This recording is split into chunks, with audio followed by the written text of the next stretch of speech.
मंडळी, आम्ही आज खूप जास्त खुश आहोत कारण आजचा दिवस आमच्यासाठी खूप स्पेशल आहे. तुम्ही हा व्ह्यू आधीच्या ब्लॉगमध्ये कधीतरी पाहिला असावा. म्हणजे हा आहे ॲनिव्हर्सरीचा दिवस. म्हणजे आज 26 तारीख आहे, उद्या 27 आहे आणि आमची उद्या ॲनिव्हर्सरी आहे आणि त्याच्या आदल्या दिवशी आम्ही सेलिब्रेशनला आलो आहे. कारण असं की इतके जास्त खुश आहे कारण आमच्या दोघांना सगळ्यात मोठं गिफ्ट भेटले आणि ते काय भेटले ते आहो सांगते.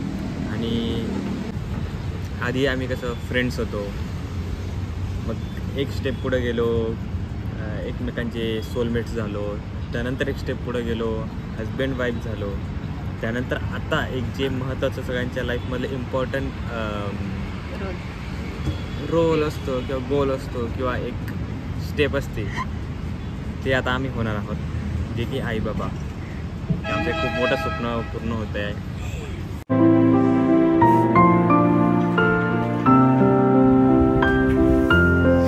आम्ही आई बाबांच्या लवकरच रोलमध्ये जाणार आहोत आणि ती गुड न्यूज आम्हाला भेटली. म्हणजे आम्ही ॲक्च्युली आम्हाला 2-3 दिवस अगोदरच कळालं होतं, पण आमचं काय म्हणतात मेन म्हणजे कन्फर्मेशन करायचं होतं सोनोग्राफीमधून, ती बाकी होती. त्याच्यामुळे आम्ही खूप जास्त असं एक्साइटेड होतो म्हणजे आणि त्यात नर्वस पण होतो की काय होतंय काय नाही. आणि बेस्ट थिंग आहे आमच्या लाईफमधली, हे खूप सगळ्यांच्याच लाईफमधली असते, पण अनप्लॅन सरप्राईज आम्हाला भेटलं आहे. आम्ही असं विचार पण केला नव्हता की आम्ही आई बाबा असं पटकन असं अनप्लॅन ते काय म्हणतात ना, म्हणजे न कळत पटकन असं कळलं की बाबा आता आपण आई बाबा होणार आहोत. म्हणजे काही गोष्टी कशा आता कपल्स करतात प्लॅनिंगनुसार. मला असं वाटतं unplanned things is always best, कारण त्याच्यासारखा आनंद कशातच नसतो हे आमच्या दोघांना कळलं.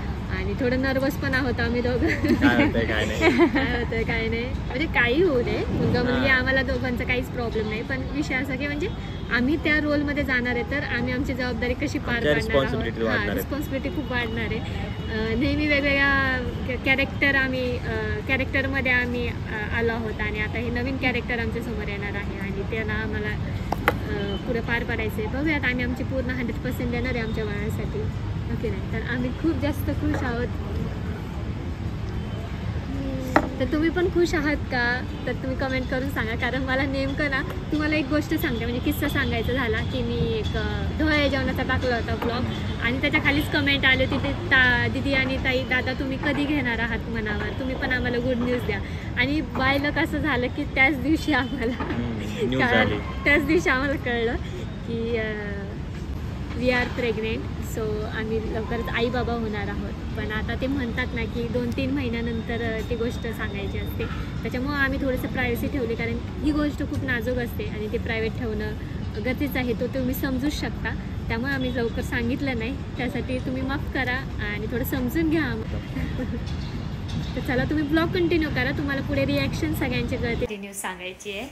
तर आज सकाळी आम्ही बाहेर गेलो होतो आणि सोनोग्राफीचा दिवस होता ऍक्च्युली. म्हणजे आम्हाला फॉलोअपसाठी बोलवलं होतं डॉक्टरने. मग आम्ही गेलो, सोनोग्राफी केली, ज्यात की आम्हाला खूप छान अशी गुड न्यूज भेटली आहे. म्हणजे ॲक्च्युली आम्ही फर्स्ट सोनोग्राफी केलीच होती, त्यात आम्हाला प्रेग्नन्सी कन्फर्म झाली होती. तो व्हिडिओ तुम्ही बघितलाच असेल. आणि त्याच्यानंतर आम्हाला 1 महिन्यानंतर पुन्हा बोलवलं होतं कारण बाळाचे हार्टबीट वगैरे ग्रोथ कशी काय ते बघण्यासाठी. तर हार्टबीट बघायची होती कारण मागच्या ह्याच्यामध्ये आमचं म्हणजे नुकतंच आम्ही टेस्ट केली होती. आम्हाला फक्त सोनोग्राफी थ्रू प्रेग्नन्सी कन्फर्म करायची होती. तर ती प्रेग्नन्सी कन्फर्म झाली तेव्हा तर आम्ही खूप खुश होतो. पण सगळ्यात जास्त भीती ह्याची आज होती आम्हाला, आज की आज हार्टबीट दिसणार होते बाळाचे. तर त्याच्यासाठी आम्ही गेलो होतो.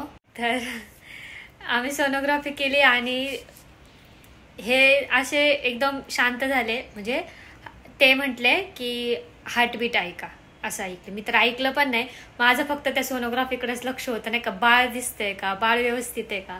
आणि हार्टबीट ऐकू आले, पण जे पहिल्यांदा ऐकलं आम्ही त्यावेळेस त्या टायमाला आमचं ऍक्च्युली आमच्या मनात भीती होती एक की कारण आमचं खूप ट्रॅव्हलिंग झालेलं, परत कामाची दगदग, परत भाऊबीज सेलिब्रेशन झालं त्या दिवशी खूप दगदग झालेली.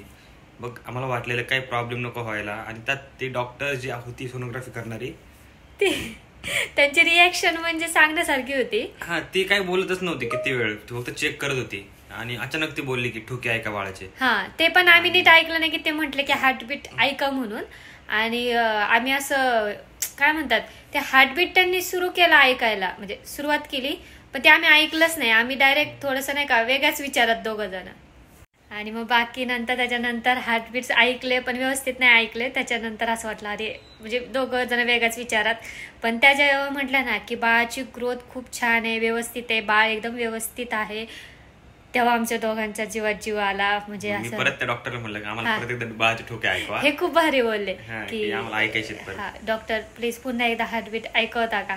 कारण लिटरली आम्ही पहिला हार्टबीट जेव्हा त्यांनी साऊंड केला त्याच्यानंतर आम्ही ऐकलं नाही, आम्ही वेगळ्याच धुंदीत होतो. आणि नंतर 2-3 वेळा जेव्हा त्यांनी कंटिन्यू 2-3 वेळा आम्हाला ऐकवलं तेव्हा लिटरली भारी फिलिंग होती, छान वाटलं मस्त. म्हणजे मला ना पहिल्यांदा माझ्या आयुष्यात असं वाटलं की सगळ्या गोष्टींपेक्षा सगळ्यात बेस्ट गोष्ट आज मला भेटली. बाळाचे हार्टबीट्स ऐकले आणि अक्षरशः आव्हानच्या पण डोळ्यात पाणी होतं त्यावेळेस आणि माझ्या पण डोळ्यात पाणी होतं. खूप भारी वाटलं कारण हे सगळ्यात मोठं गिफ्ट आहे आमच्या आयुष्यात. आणि दोघांनी हार्टबीट ऐकले, खूप बाहेर आलं त्यांची मी रिॲक्शन घेता येत नव्हती. ते म्हणायचे कॅमेरा बंद कर, कॅमेरा बंद कर. आव्हानच्या डोळ्यात आत्तापर्यंत मी कधी पाणी पाहिलं नाही, आज डोळ्यात पाणी पाहिलं. खरंच छान होतं, खरंच खूप भारी. आम्ही खूप जास्त खुश आहोत आज. प्रेग्नन्सीची न्यूज जेव्हा ऐकली ना त्याच्यापेक्षाही म्हणजे आज जे बाळाचे ठोके ऐकल्यानंतर जे असा आनंद भेटलाय तो खूप भारी आहे. खूप भारी होतं. खूप म्हणजे आम्ही येताना इतक्या आनंदात आहोत सुद्धा आत्ता पण. खूप जास्त आमच्या चेहऱ्यावरचं तेज, स्माईल तुम्हाला सगळं सांगून जात असेल की आम्ही किती खुश आहोत. आणि खरंच ही प्रेग्नन्सी जर्नी खूप इन्क्रेडिबल आहे आणि खूप काही अनुभव येत आहेत. आधी असं वाटायचं हा काय आहे प्रेग्नन्सी वगैरे असं वाटायचं, पण आता खरं जेव्हा आईबाबांच्या रूपात हळूहळू आम्ही एंटर करतोय तसं आम्हाला वेगवेगळे अनुभव येत आहेत आणि त्या बाळासोबतची आमची अटॅचमेंट अशी एकदम घट्ट होत चाललेली आहे.